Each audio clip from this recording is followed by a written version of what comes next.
사도신경 고백합니다. 나는 전능하신 아버지 하나님, 천지의 창조주를 믿습니다. 나는 그의 유일하신 아들 우리 주 예수 그리스도를 믿습니다. 그는 성령으로 잉태되어 동정녀 마리아에게서 나시고 본디오 빌라도에게 고난을 받아 십자가에 못 박혀 죽으시고 장사된 지 사흘 만에 죽은 자 가운데서 다시 살아나셨으며 하늘에 오르시어 전능하신 아버지 하나님 우편에 앉아 계시다가 거기로부터 살아있는 자와 죽은 자를 심판하러 오십니다. 나는 성령을 믿으며 거룩한 공교회와 성도의 교제와 죄를 용서받는 것과 몸의 부활과 영생을 믿습니다. 아멘. 찬송가 393장입니다. 찬송가 393장 찬양하시겠습니다.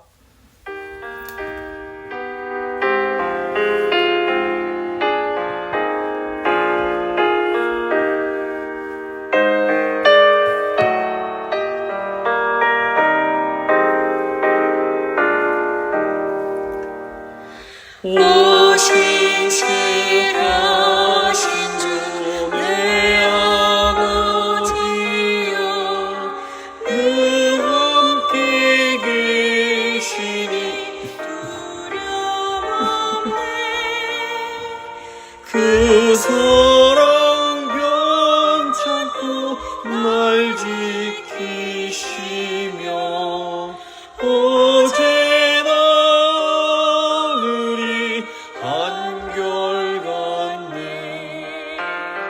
오신 실하신 주 오신 실하신 주 날마다 자비를 베푸시며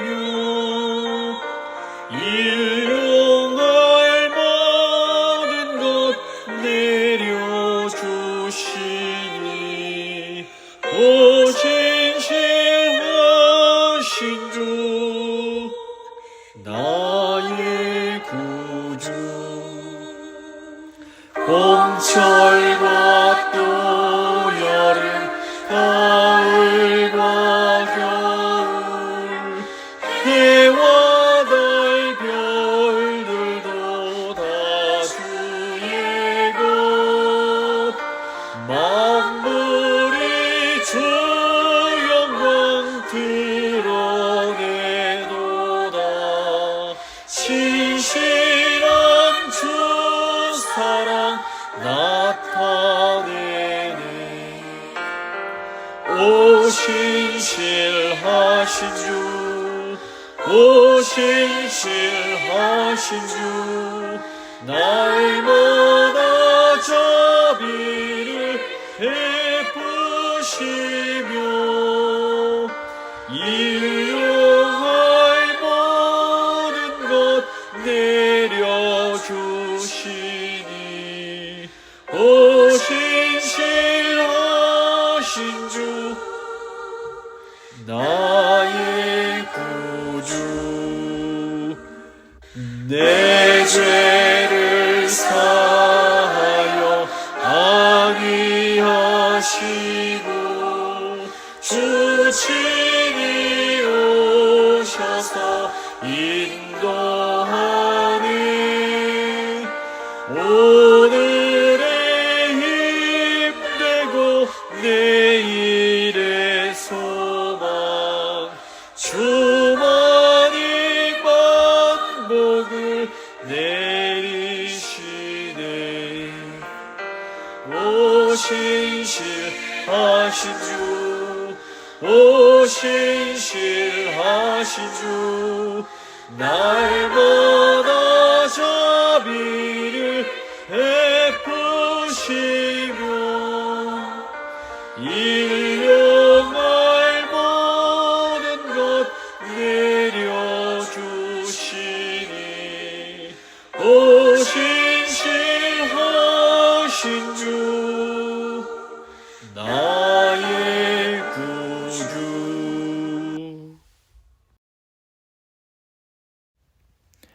기도하십니다. 살아계신 하나님 감사합니다. 오늘도 이 귀한 역대기 말씀 통해서 저에게 새로운 소망을 주시려는 그 하나님 사랑과 은혜에 감사합니다. 하나님, 역사를 보건 이스라엘의 왕들을 보건 인간은 참 약하고 부족합니다. 하지만 하나님은 끊임없이 우리를 사랑해 주시고 우리를 다시 일으키시고 우리에게 새 소망을 불어 넣어 주십니다. 하나님 오늘 또 역대기 말씀 통해서 저희가 또 이 하나님의 사랑, 하나님의 은혜를 경험하게 하시고 하나님 말씀 가운데서 새 소망을 발견하는 복된 시간 될 수 있도록 주여 함께하여 주시옵소서. 오늘 말씀 들으시는 주의 백성들 마음 가운데 성령님 역사해 주시고 이 말씀 통해서 하나님의 음성을 듣게 하여 주시옵소서. 귀하신 우리 구주 예수 그리스도의 이름으로 간절히 기도드립니다. 아멘.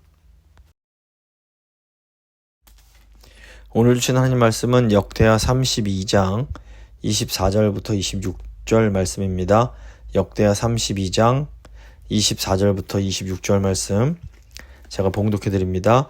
그때에 히스기야가 병들어 죽게 되었으므로 여호와께 기도하매 여호와께서 그에게 대답하시고 또 이적을 보이셨으나 히스기야가 마음이 교만하여 그 받은 은혜를 보답하지 아니하므로 진노가 그와 유다와 예루살렘에 내리게 되었더니 히스기야가 마음의 교만함을 뉘우치고 예루살렘 주민들도 그와 같이 하였으므로 여호와의 진노가 히스기야의 생전에는 그들에게 내리지 아니하니라. 아멘. 오늘은 역대하 21장부터 36장까지의 내용을 함께 살펴보도록 하겠습니다. 저희가 지난 시간에 역대하 1장부터 20장까지의 내용을 살펴봤습니다. 그 1장부터 9장은 솔로몬 왕에 대한 내용으로 솔로몬이 왕이 되고 성전을 건축하는 그런 내용이 나옵니다. 그리고 10장부터 20장은 솔로몬 이후 르호보암 왕 때 이스라엘이 남과 북으로 분열되고 그 분열 전반부에 대한 내용입니다. 르호보암과 그 이어지는 아사, 여호사밧의 내용이 이제 쭉 나오게 됩니다. 그 열 왕기에 비교했을 때 그 남유다의 왕들의 그런 행적이란 것들을 자세히 기록을 하고 있습니다. 이제 21장부터 32장까지는 분열 후반부의 내용입니다. 그러니까 북이스라엘이 멸망하기까지의 그 내용이 쭉 나오게 됩니다. 역대기는 주로 이제 남왕국만 다루고 있습니다. 먼저 21장부터 22장은 아합 가문의 영향에 대한 내용입니다. 이 여호사밧이 이스라엘 왕인 아합과 사돈관계를 맺습니다. 그래서 이렇게 남왕국과 북왕국이 서로 화친함으로써 이 양국 사이에 전쟁은 없어졌습니다. 하지만 이런 결합이 남유다가 이 북이스라엘의 어떤 그런 죄의 영향을 받고 타락하는 큰 부작용을 낳게 됩니다. 먼저 21장 보시면 여호람 왕이 나옵니다. 여호람은 이 아합의 딸인 아달랴를 아내로 맞이하게 됩니다. 이 때문에 아합의 집과 같이 우상을 섬김으로 하나님 앞에 악을 행하게 됩니다. 그럼에도 불구하고 하나님께서는 다윗 언약을 생각하시고 다윗 왕조를 끝내지 않으십니다. 열왕기서를 보시면 열왕기하 8장 19절에 그 여호와께서 그의 종 다윗을 위하여 유다 멸하기를 즐겨하지 아니하셨으니 이는 그와 그의 자손에게 항상 등불을 주겠다 말씀하셨습니다라 이렇게 적혀 있는데 역대기하 21장 7절은 같은 내용을 유다라고 말하지 않고 이 다윗의 집이란 내용으로 말을 합니다. 역대하 21장 7절 보시면 여호와께서 다윗의 집을 멸하기를 즐겨하지 아니하셨음은 이전에 다윗과 더불어 언약을 세우시고 또 다윗과 그의 자손에게 항상 등불을 주겠다고 말씀하셨습니다. 이렇게 나옵니다. 그래서 역대기가 다윗 왕조에 대해서 특별한 어떤 기대를 가지고 있음을 볼 수 있습니다. 하지만 죄에 대한 심판이나 책임이 완전히 없어진 것은 아닙니다. 여호람이 하나님을 버렸기 때문에 그때까지 유다의 지배 아래에 있던 이방 족속들이 유다를 배신하고 떠나가게 됩니다. 그리고 이 유다가 도리어 이제 이방 족속들의 어떤 탈취에 시달리는 그런 고통을 겪어야만 했습니다. 그리고 이런 어떤 국가적 차원의 위기뿐 아니라 여호람 왕 자신도 선지자 엘리야의 경고대로 중병이 들어서 결국에는 비참한 죽음을 당하게 됩니다. 그리고 이제 22장은 이 아하시아에 대한 내용입니다. 이 아달랴는, 그러니까 아합의 딸 아달랴는 남편 여호람을 배교의 길로 가게 했을 뿐 아니라 그 아들 아하시아까지 꿰어서 이 아합의 죄를 따라가게 합니다. 근데 여자가 참 중요한 역할을 할 수 있습니다. 여자가 선한 영향력도 미칠 수 있고 이렇게 악한 영향도 미칠 수 있습니다. 그래서 이 아내를 위해서 기도를 많이 해야 됩니다. 아하시아가 이제 자신의 어떻게 보면 외삼촌이자 아합의 아들인 이스라엘 왕 여호람이 아람과의 전쟁에서 부상을 당해서 누워있다는 소식을 듣게 됩니다. 그리고 이 북쪽 외삼촌의 병문안을 갑니다. 그랬다가 그곳에서 예후의 이제 반란을 만나서 그만 살해를 당하게 됩니다. 역대기서는 그나마 이 아하시아 왕이 전심으로 여호와를 구했던 여호사밧의 아들이기 때문에 사람들이 그 시체를 적절하게 장사 지내주었다라는 것을 이제 기록하고 있습니다. 22장 9절 보시면 그는 전심으로 여호와를 구하던 여호사밧의 아들이라 하고 장사하였더라. 이렇게 이제 나옵니다. 그래서 이거 여호와를 찾는 것이 얼마나 중요한 것인지를 이제 또다시 강조하는 겁니다. 그러니까 내가 잘못했어도 아버지가 여호와를 잘 찾았으면 그것 때문에 이제 덕을 보게 되는 겁니다. 근데 이 아하시아가 죽었다는 소식을 듣고 아달랴가 다른 왕자들을 싹 다 죽이고 스스로 여왕이 돼서 유다를 다스리게 됩니다. 근데 이때 이제 아하시아의 누이던 그 제사장 여호야다의 아내 여호사부앗이 어린 요아스를 구해서 성전에서 6년 동안 숨겨서 키우게 됩니다. 이제 23장부터 26장은 이제 변절한 왕들입니다. 이게 어떤 변절이냐면 여기 이제 앞으로 나오게 될 요아스, 아마샤, 우시아 같은 경우에는 초기에는 굉장히 신실했는데 나중에 변심해서 타락하고 비참한 종말을 맞는 그런 왕들이기 때문에 이 변절했다고 표현이 되는 겁니다. 이제 요아스 23장부터 24장 보시면 요아스의 내용이 나옵니다. 그러니까 아하시아의 그 어린 아들입니다. 이 요아스가 이 고모부와 고모의 보호 아래 6년 동안 숨어 지내다가 요아스가 7살 됐을 때 제사장 여호야다가 다윗 언약에 따라 그 다윗의 후손인 요아스를 왕으로 세워야 된다고 사람들을 설득합니다. 그래서 악한 여왕 아달랴를 죽이고 요아스를 왕으로 세우는 데 성공합니다.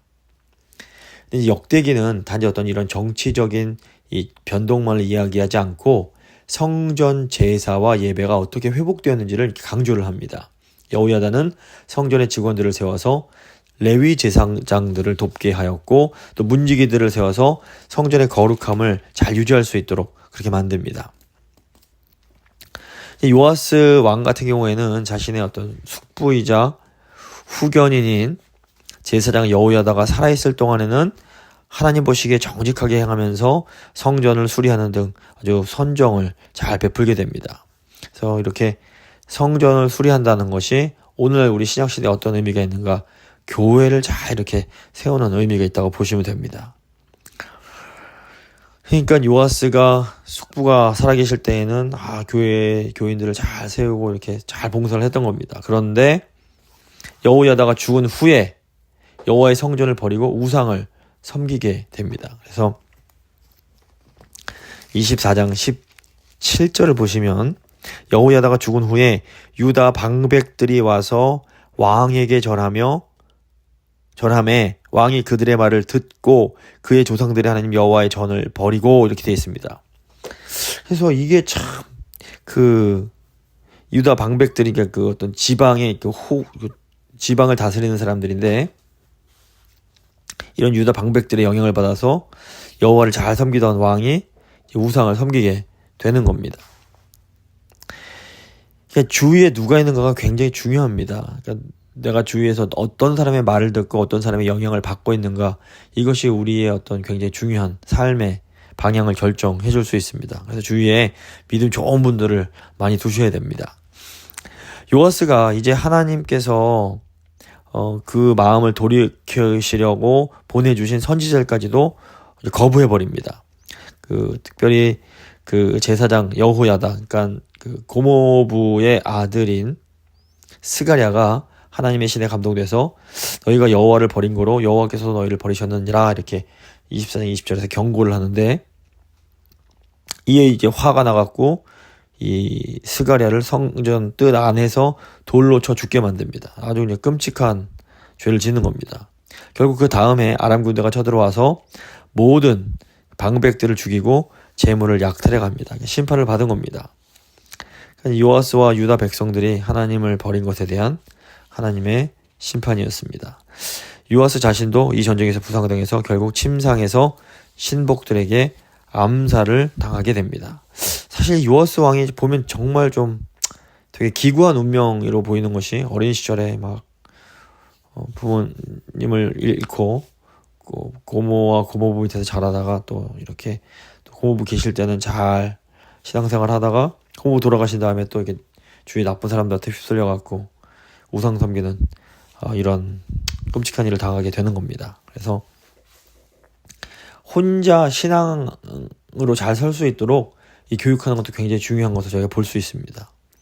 25장은 그 요아스의 아들인 아마샤가 이제 왕이 된 내용입니다.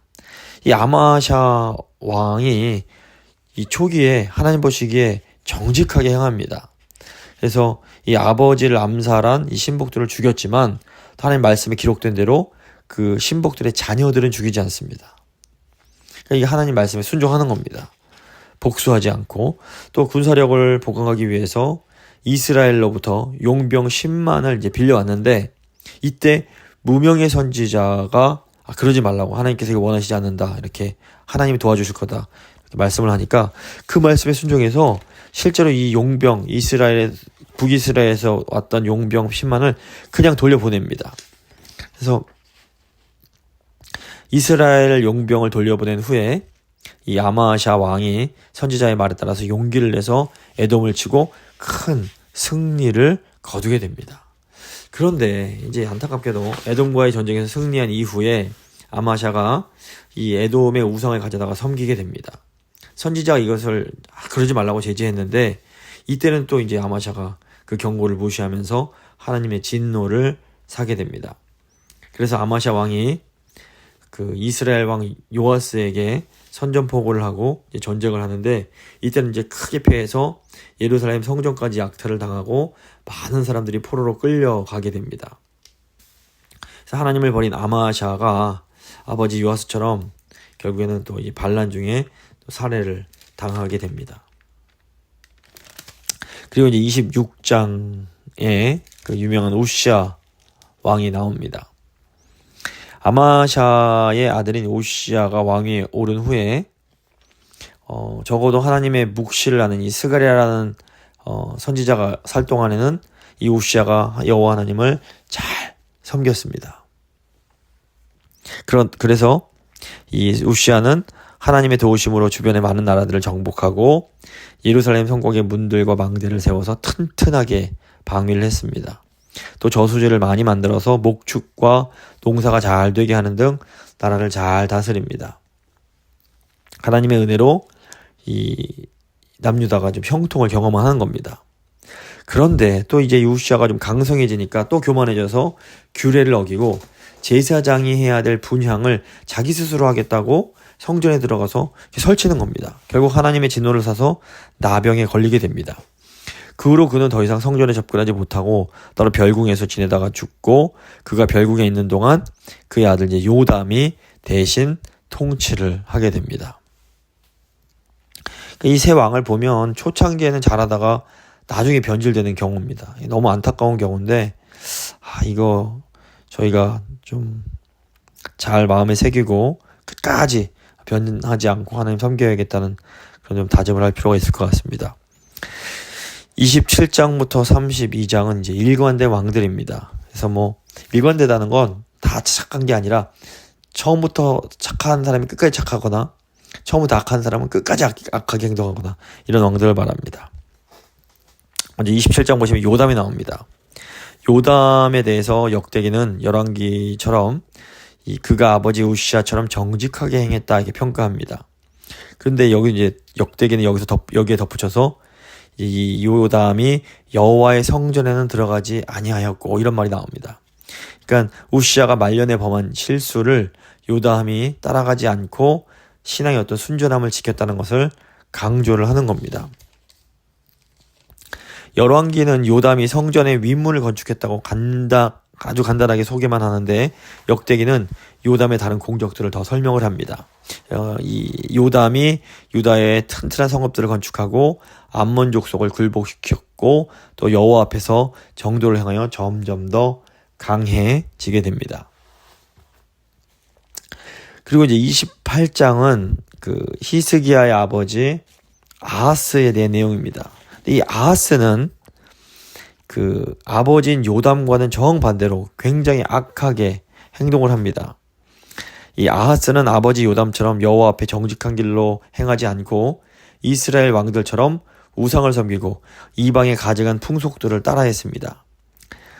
이런 부정적인 평가는 그 열왕기서와 거의 비슷한데 이 역대기서는 좀 더 구체적으로 그 이스라엘 왕들의 길에 대한 구체적인 그 신뢰, 그러니까 도대체 뭘 잘못한 건지를 좀 더 자세히 제시합니다. 그래서 역대기 28장 2절 보시면 아하스가 이스라엘 왕들의 길로 행해서 바알들의 우상을 부어 만들고, 그러니까 바알 우상을 만들고 또 3절에 흰놈의 아들 골짜기에서 분향을 했다. 이런 구체적인 악행들을 더 덧붙여서 기록하고 있습니다. 이 외에도 역대기는 여러 가지 어떤 추가적인 자료를 제시하면서 열왕기와는 좀 다른 강조점을 제시합니다. 열왕기는 아람과 이스라엘 연합군이 아하스를 이기지 못했다 이렇게 기록을 합니다. 열왕기 16장 5절에 보시면 이렇게 나오는데, 근데 이제 역대기를 보면 하나님이 아하스를 아람 왕과 이스라엘 왕의 손에 넘기셔서 그들이 많은 사람을 사륙하고 또 포로로 사로잡아 갔다. 어떻게 보면 정반대의 내용을 기록합니다. 이것은 뭐냐면 열왕기서는 아직 하나님이 아하스에게 기회를 주시고 선지자 이사야를 보내서 이렇게 아하스가 돌이키기를 기다려주시는 상황입니다. 근데 이제 결국 아하스 왕이 회개하지 않습니다. 그래서 역대기 같은 경우에는 그 결과로서 아하스에 대한 심판으로 유다가 비참하게 되는 것을 이제 보여주는 겁니다. 유다는 북쪽으로부터는 이스라엘과 아람의 공격을 받았을 뿐 아니라 동쪽에서는 에돔, 서쪽에서는 블레셋으로부터도 공격을 받게 됩니다. 그러니까 우리가 하나님을 섬기지 않으면 여기저기로부터 이렇게 그 어려운 일들을 당하게 됩니다. 근데 이제 하나님을 우리가 온전히 섬기면 하나님이 모든 것을 다 보호해 주시는 겁니다. 근데 이런 위기의 순간에 아하스가 하나님께 돌아가지 않고 도리어 저 아수르 왕에게 도움을 청합니다. 그래서 열왕기는 아수르 왕이 아하스의 요청을 듣고 다메섹을 공격했다 이렇게 기록이 되어 있는데, 이걸 보면 아하스가 이렇게 아수르에게 도움 청한 것이 결국에는 그래도 잘 됐구나 이렇게 보여지는데, 역대기는 그렇게 기록하지 않습니다. 역대기는 아수르 왕이 유다에 전혀 도움이 안 됐고 도리어 나중에 유다를 공격했다 이렇게 기록하고 있습니다. 그러니까 우리가 하나님을 섬겨야지 인간적으로 다른 걸 섬기면 안 되는 겁니다. 아수르 왕에게 도움 요청한 것이 완전히 실패로 드러났음에도 불구하고 아하스 왕이 또 회개하지 않습니다. 도리어 이 다메섹의 우상들을 위해서 제단을 쌓고 우상을 섬기게 됩니다. 아주 끔찍한 그런 이제 죄를 짓는 것인데, 열왕기서는 단지 이제 아하스의 어떤 죄악된 행동만을 묘사를 했는데, 이 역대기는 이 아하스 왕의 근본적인 동기와 그 결과를 이렇게 자세히 기록을 합니다. 즉 아하스는 다메섹의 신들이 도와줄 것을 기대하고 그렇게 했지만 도리어 그 신 때문에 아하스와 온 이스라엘이 망하게 되는 겁니다. 그뿐 아니라 아하스는 성전을 파괴하고 산당을 세워서 다른 신들에게 분향함으로 하나님을 더욱 진노하시게 만듭니다. 아주 끔찍한 왕인 겁니다. 근데 이제 신기한 것은 이렇게 악한 아하스 왕 밑에서 히스기야 같은 좋은 또 이렇게 그 왕이 생겨나는 겁니다. 이게 하나님의 은혜, 궁극적으로 하나님의 은혜인데 이게 어머님의 영향인지 어쨌건 간에 하여튼 히스기야는 이스라엘 역사상에 있어서 굉장히 선한 다윗의 계보를 잇는 좋은 왕 중에 하나입니다. 히스기야의 그 내용을 역대기가 29장부터 32장까지 자그마치 4장을 할애해서 자세히 기록을 합니다. 히스기야는 아버지 아하스와는 정반대로 하나님 보시기에 정직한 왕이었습니다. 그 히스기야는 제사장과 레위인들을 모아서 지금까지 성전에 방치해뒀던 우상 숭배였던 그런 악행들을 다 청산해버리고 하나님 앞에 속죄소를 드리며 새롭게 출발을 합니다. 또 아수르의 침입에서 살아남은 북쪽의 이스라엘 백성들까지 다 초대를 해서 예루살렘에서 그 유월절, 그 무교절 행사를 크게 지내게 됩니다. 이 축제가 얼마나 컸는지 그 즐거움이 마치 다윗과 솔로몬 때에 비길만 했다 이렇게 기록이 되어 있습니다. 유월절 집회 이후에 백성들이 나가서 유다와 이스라엘 온 땅에서 우상을 타파하고 산당과 단을 제거하게 됩니다. 그러니까 그 땅에 부흥이 일어나게 된 겁니다. 하나님을 크게 예배한 후에 자기 이제 처소로 돌아가서 그 지역에 있는 우상들을 다 깨뜨리는 겁니다. 또 히스기야는 예루살렘 성전에서 제사장과 레위인 등 사역자들을 세우고 백성들로부터 11조를 모아서 그들의 쓸 것을 충분히 공급을 합니다. 열왕기와 마찬가지로 역대기는 히스기야 시대의 아수르 왕 산헤립이 쳐들어왔던 그 사건을 이제 기록을 하는데, 그 역대기는 히스기야가 아수르의 공격에 대비해서 그 성 밖의 물 근원을 막아서 아수르 군대가 물을 얻지 못하게 하고, 동시에 성벽을 보수하고 외성을 굳게 쌓아 방비를 튼튼하게 했으며 백성을 신앙적으로 안심시켜 준 것을 이제 강조하고 있습니다. 이것은 나중에 시간 지나서 느헤미야 시대에 대적들의 위협 속에서 성벽을 보수하고 포로 그 후기 공동체를 잘 돌봤던 것을 이제 그 상황에 굉장히 모범이 되는 그런 내용이라고 볼 수 있습니다. 역대기는 히스기야가 성전에서 기도한 내용 자체는 간략하게 기록을 하고, 히스기야가 선지자 이사야와 더불어 기도했다는 말도 간단하게 요약을 합니다. 그리고 기도 응답으로 아수르 왕이 패하여 물러가고 히스기야가 사방으로부터 높임을 받게 되었다, 이런 것들을 기록하고 있습니다. 그리고 이 히스기야가 나중에 병이 들어서 죽게 되었다가 기도로 낫게 된 것, 그리고 그 이후 바벨론 사절단이 방문한 사건도 이 역대기는 이렇게 길게 다루지 않고 간단하게 다룹니다. 다만 히스기야 왕이 병이 이제 나은 후에 교만해져서 하나님의 진노를 받았다가 또다시 뉘우치고 용서함을 받아서 그 당대에는 화를 면했다라고 이렇게 기록함으로써 겸손하면 하나님이 용서하신다라는 이 역대기의 어떤 강조점을 또 다시 잘 보여주게 됩니다. 그래서 좋은 왕도 또 이렇게 어떻게 보면 어느 순간에 이렇게 교만해져서 넘어질 수 있고, 근데 그때 또 하나님 앞에 겸손하게 회개하면 하나님께서 또 용서해 주시는 것을 우리가 이것을 통해서 볼 수 있게 되는 겁니다. 이제 33장부터 36장은 유다 말기입니다. 이미 이제 북이스라엘은 그 아수르의 침공에 의해서 기원전 732년에 이제 멸망을 하게 됐고, 이제 남유다만 남게 된 겁니다. 남유다가 하나님의 은혜로 이렇게 좀 생존하게 됐는데, 여전히 또다시 죄를 짓다가 결국에는 나중에 바벨론에 의해서 멸망을 당하고 포로로 끌려가게 됩니다.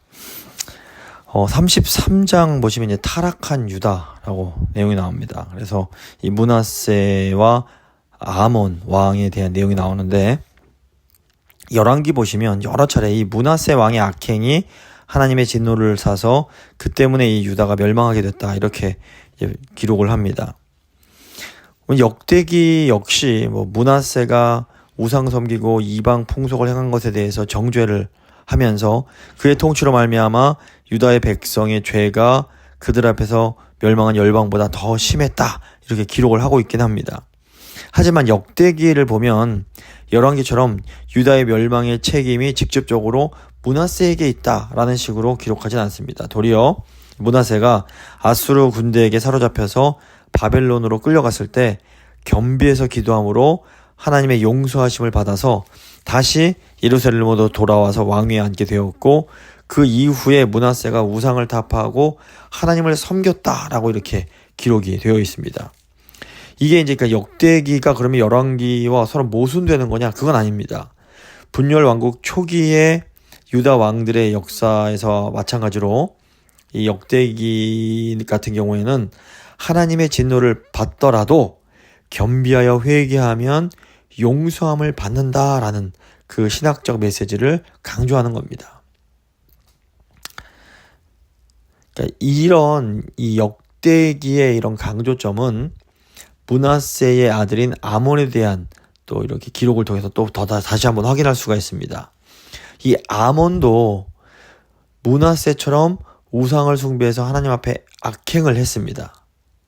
하지만 이 아몬은 아버지 므낫세처럼 겸비하지 않아서 결국에는 망하게 됩니다. 이걸 통해서 우리가 다 잘못할 수 있지만 하나님 앞에서 다시 겸손하게 회개하면 소망이 있고 다시 회복될 수 있다는 것을 역대기가 계속 말해주는 겁니다. 그게 지금 이 상황이 누구한테 전해지는 거냐면 다시 포로 생활하고 돌아와서 성전 지어야 되는 하나님 백성들한테 하는 말입니다.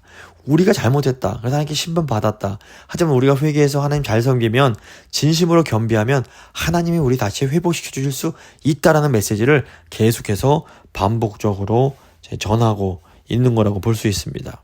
근데 이 내용이 또 신약에 가면 이 탕자 이야기와도 연결이 됩니다. 탕자가 잘못한 게 맞습니다. 아버지에게 이렇게 정말 말도 안 되는 짓을 하고 유산을 미리 받아갖고 가서 재산 탕진한 거 분명히 큰 잘못이 맞습니다. 하지만 정말 그 아들이 진심을 잘못을 깨닫고 진심으로 회개하고 아버지께 돌아올 때 아버지께서 두 팔 벌리고 안아주시면서 다시 받아주신다라는 겁니다. 그러니까 이 내용이 사실은 구약에도 고스란히 들어있다고 볼 수 있습니다. 결국 그래서 하나님께서 우리에게 원하시는 건 뭐냐? 회개입니다. 진실된 회개. 회개란 잘못된 방향에서 돌이켜서 아버지 하나님께로 돌아가는 겁니다. 그러면 하나님은 언제나 우리를 따뜻하게 맞아주십니다. 그러니까 구약에도 이 복음의 내용이 담겨 있습니다. 그럼 이제 34장, 35장은 이제 마지막 훌륭한 왕 요시야 왕에 대한 이야기입니다. 그래서 뭐 남유다의 가장 선했던 왕 3명 꼽으라면 다윗과 히스기야 그리고 요시야라고 볼 수 있습니다. 이 요시야는 우상들을 타파하고 또 우상의 그 제사장들을 처형함으로써 예루살렘과 유다, 더 나아가서 북왕국을 포함한 온 이스라엘을 정결하게 합니다. 또 성전 수리하다가 발견한 율법책을 읽고 그와 온 백성이 통회하면서 율법의 말씀대로 개혁을 하게 됩니다. 이런 그 요시아의 개혁 정책에 대해서 열왕기서도 많이 이제 기록을 하고 있고 이 내용이 이제 그 역대기서와 많이 중복이 됩니다. 근데 이제 역대기 같은 경우에는 요시야 왕이 히스기야 왕처럼 예루살렘에서 이 유월절 또는 이제 무교절을 크게 지낸 것을 굉장히 자세하게 설명을 합니다. 많은 그 지면을 할애해서 이 내용을 기록하고 있습니다. 이게 뭐냐? 예배에 대한 역대기의 강조를 보여주는 겁니다. 그래서 역대기는 성전과 성전에서 드리는 예배를 많이 이제 강조하는 책인데 그 이유는 포로 생활에서 돌아온 그 유다 백성들이 다시 성전을 짓고 그 성전에서 하나님을 예배해야 되는 그런 상황에 있었기 때문입니다. 요시아가 이 개혁적인 정책을 펼치면서 하나님 앞에서 정직하게 행했지만 또 불행하게도 이 무기또에서 애굽 왕 바로 느고와 전쟁 중에 중상을 입고 예루살렘으로 돌아와서 이제 죽게 됩니다. 이 역대기는 이걸 어떻게 기록하냐면 그 요시아가 죽은 것이 하나님으로부터 말미암은 느고의 충고를 거절했기 때문에 이제 생긴 결과라고 이제 지적을 하고 있습니다. 그래서 애굽 왕 바로 느고가 그 뭐 하나님의 어떤 선지자는 아니지만 하나님은 어떤 다른 그 이방 왕을 통해서도 우리에게 말씀을 주실 수 있음도 우리가 그 마음을 열어놓을 필요가 있는 것입니다. 이제 마지막 36장은 이제 남유다 왕국의 최후입니다. 그 몇 명 왕들이 있지만 역대기는 굉장히 간략하게 다루고 있습니다. 요시아의 아들인 요시아가 죽고 여호시아의 아들인 여호아하스가 왕이 된 지 3달 만에 이 애굽 왕 느고가 쳐들어와서 이 여호아하스를 애굽으로 잡아가 버립니다. 그리고 대신에 그의 형제인 여호야김을 이제 왕으로 세웁니다. 그 이후에 이제 바벨론 왕 느부갓네살이 남유다에 쳐들어와서 성전을 약탈하고 그 여호야김을 바벨론으로 끌고 가버립니다. 그리고 그 여호야김에 이어서 그의 아들 여호야긴이 왕이 됐는데, 그때 또다시 느부갓네살이 쳐들어와서 여호야긴도 포로로 잡아가고, 그 대신 그의 이제 숙부 그 요시아의 또 다른 아들인 시드기야를 왕으로 세우게 됩니다. 시드기야는 하나님 보시기에 악한 왕이었고, 선지자 예레미야의 경고까지도 무시하면서 하나님 앞에 겸비하지 않습니다. 왕뿐 아니라 제사장, 지도자, 온 백성이 이방 풍속을 따라 행하고 성전을 더럽히고 선지자들의 경고를 비웃고 하나님의 말씀을 멸시했던 겁니다. 그래서 결국 하나님의 진노로 말미암아 유다와 예루살렘은 바벨론의 손에 멸망을 당하게 됩니다. 하지만 이제 역대기의 맨 마지막은 멸망 이후에 하나님께서 이 바하사 왕, 그 페르시아 왕 고레스의 마음을 감동시키셔서 바벨론에 끌려갔던 이스라엘 백성이 다시 예루살렘에 돌아와서 성전을 건축할 수 있게 되었다라는 사실을 언급하면서 끝이 납니다. 이걸 통해서 이스라엘의 역사가 그냥 아주 비참하게 끝나지 않았음을 이제 보여주는 겁니다.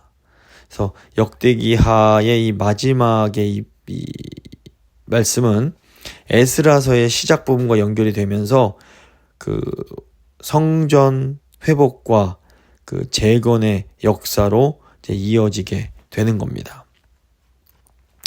말씀을 좀 마무리 좀 보도록 하겠습니다. 그 몇 가지 중요하게 봐야 될 포인트들이 있는데, 일단 첫 번째는 남유다 왕들이 아무리 엉망진창이라도 하나님께서 다윗과 하신 약속을 지켜주셨다라는 겁니다. 아달랴가 뭐 다윗의 손을 다 죽이려고 할 때에도 하나님께서 그 요시야 왕을 살려 두십니다. 결국 하나님은 하나님의 약속을 지키시는 분이라는 것을 우리가 알 수 있습니다. 하나님께서 예수님을 통해서 우리에게 주신 약속도, 우리를 구원하시고 다시 살리시겠다는 이 약속도 하나님께서 끝까지 지켜주십니다. 그러니까 우리가 두려워할 필요는 없습니다. 두 번째 좀 생각해 봐야 될 게 우리 주위에 누가 있는가라는 겁니다. 왕들이 보면 요아스 왕 같은 경우는 특별히 고모부 여호야다가 살아계실 때에는 굉장히 하나님을 잘 섬겼는데, 고모부가 돌아가신 후에 주위에 이런 어떻게 보면 우상 섬기는 자들이 둘러싸면서 거기에 영향을 받게 됩니다. 그래서 우리 주위에 믿음의 사람들을 두는 것이 참 중요합니다. 그래서 교회에 좋은 그런 교우들과 함께 이렇게 교제하는 것이 굉장히 선한 영향력을 줄 수 있습니다. 또 다른 포인트는 이상하게 왕들이 하나님의 은혜로, 하나님 주신 복으로 강해지면 교만해집니다. 그래서 우리가 이것을 경계할 필요가 있습니다. 선줄로 생각하는 자는 넘어질까 조심하라, 이 말씀이 있는데, 특별히 이제 우시야 왕 같은 경우에는 굉장히 좋은 왕이었고 아까운 왕인데 막판에 어찌돼서 이렇게 교만해져 갖고 또 이런 그런 안타깝게 나병도 걸리고 그런 일을 당하게 됩니다. 그래서 하나님, 저희가 늘 교만하지 않을 수 있도록 도와주십시오. 이렇게 기도할 필요가 있습니다. 그리고 이 마지막 포인트는 뭐냐면, 하나님은 언제나 진심으로 회개하는 자는 다시 받아주신다라는 겁니다. 심지어 열왕기서에서는 정말 죽일 놈으로 묘사됐던 이 므낫세 왕도 하나님 앞에서 회개하니까 다시 받아주시고 회복시켜 주십니다. 이제 이걸 통해서 하나님께서 보여주시고자 하시는 것은 하나님 백성들에게는 언제나 회복의 소망이 있다라는 겁니다. 절대 안 돼, 이제 끝났어, 이 말은 뭐 세상 사람들에게는 통할 수 있지만 그리스도인들에게는 통하지 않는 말입니다. 우리에게 살아계신 하나님이 계시기 때문에 우리에게 끝난 건 없습니다.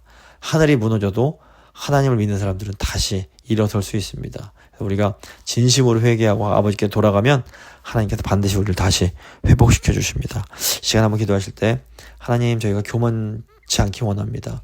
하나님 은혜가 이렇게 크고 놀라운데 저희가 늘 겸손함으로 하나님 앞으로 나아가기 원합니다. 주님, 저희 주위에 좋은 믿음의 사람들로 벽을 쌓아주시고 우리 정말 하나님 그 은혜 가운데 거하며 하나님의 복을 받아 누리고 또 이 복을 풍성하게 나누는 그런 복된 인생 될 수 있도록 주님, 저희 붙들어 주십시오. 한번 간절한 마음으로 기도하겠습니다.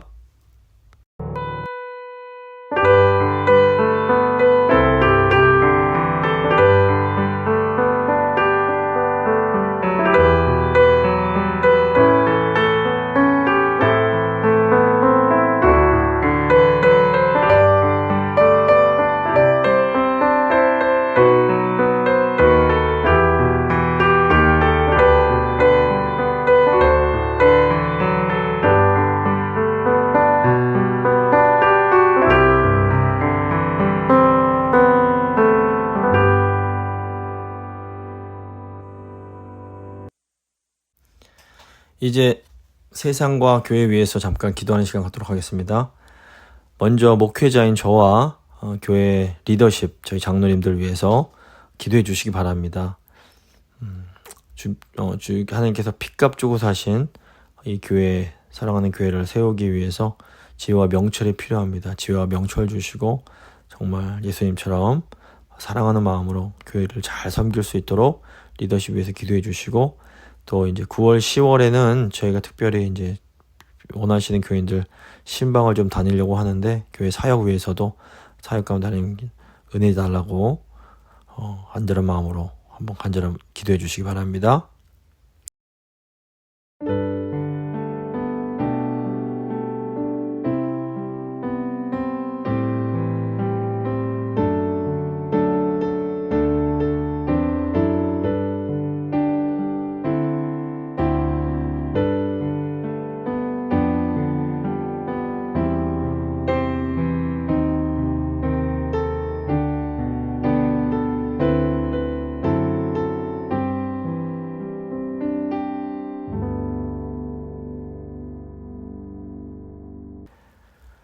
이제 두 번째로 교회의 그 육신이 연약한 주의 백성들, 환우들 위해서 기도해 주시고, 특별히 한 명 한 명 기억나시는 분들 이름 불러가면서 하나님 도와달라고, 치료해달라고 기도해 주시고, 또 우리 다음 세대 위해서 돌아오는 주일에 또 저번에 저희 아이들 프레이즈 나이트 했던 동영상 보여드릴 텐데, 사랑하는 우리 다음 세대들이 정말로 정말 믿음 안에서 잘 자라날 수 있도록 하나님 도와달라고, 필요한 모든 것 주께서 책임져 달라고 한번 간절히 기도해 주시기 바랍니다. 기도하십니다.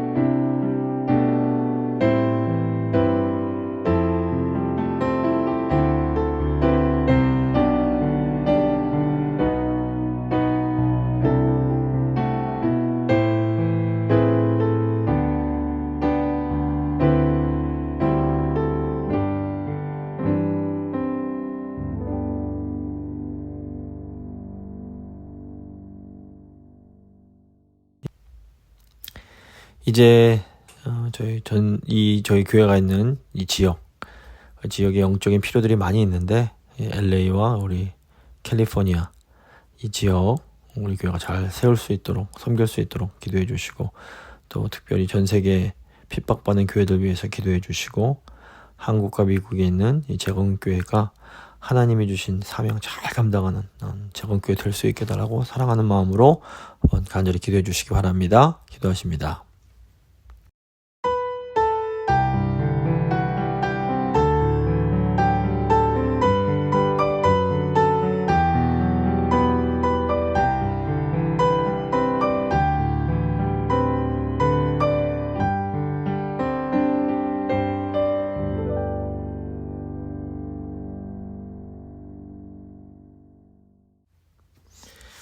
언제나 약속을 지키시는 신실하신 하나님 감사합니다.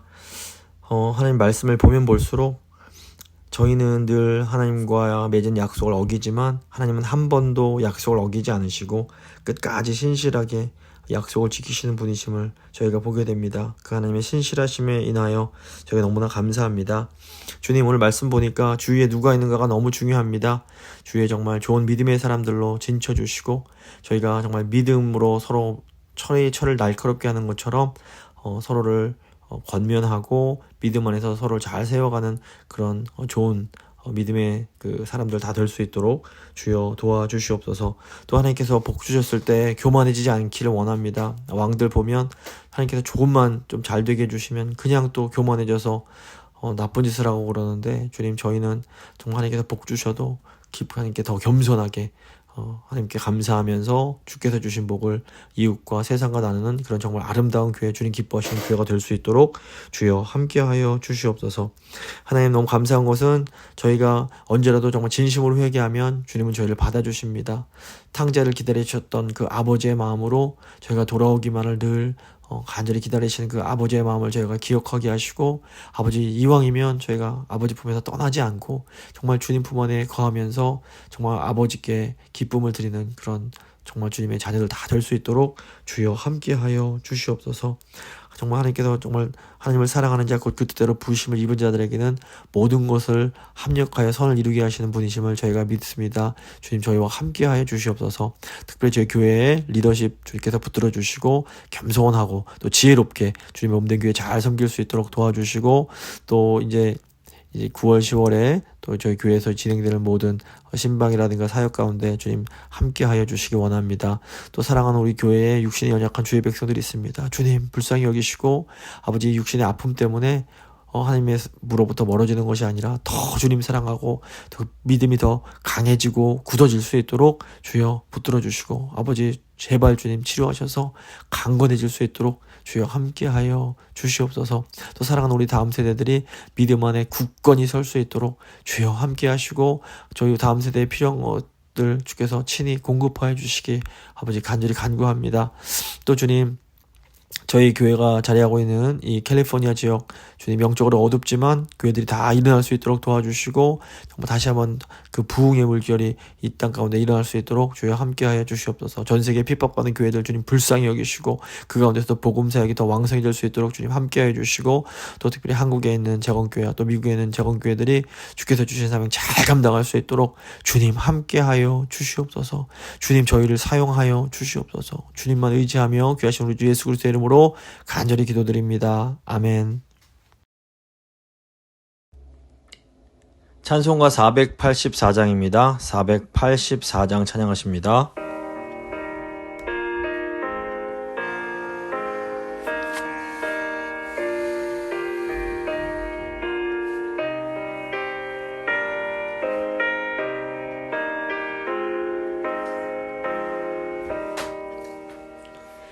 내 맘에 주여 소망 되소서. 주 없이 모든 일 헛되어라. 밤에나 낮에나 주님 생각 잘 때나 깰 때 함께 하소서. 지혜의 주여 말씀으로써 언제나 내 안에 계십소서. 주는 내 아버지 나는 아들. 주 안에 내가 늘 함께하네.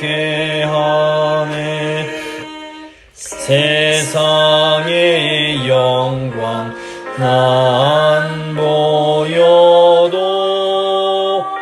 언제나 주님은 나의 기억. 주님만 내 맘에 계시오니 영원한 주님 참 귀하셔라. 영원한 주님 내 승리의 주. 하늘의 기쁨을 주옵소서. 어떠한 고난이 닥쳐와도 만유의 주여 소망 되소서.